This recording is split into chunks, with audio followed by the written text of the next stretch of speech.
زمان الناس فسرت تصرفات القطط غلط، وطلعت منها أساطير وخرافات زي قطة الحظ اليابانية مانيكي نيكو.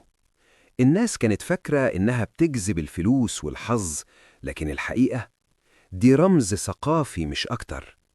وكمان القطط السوداء في أوروبا القديمة قالوا إنها نحس وسحر، لكن في اليابان واسكتلندا نفس القطة بيعتبروها رمز للرزق والحظ. يعني الموضوع معتقدات مش حقيقة خالص. وقالوا كمان إنها بتساعد على التنبؤ بالمستقبل، زي زواج قريب أو ضيف جاي، بحركات زي تنظيف المخالب أو عطسة القطة أو حركتها. ولا واحدة منهم ليها أي دليل علمي على إنها بتتنبأ بحاجة.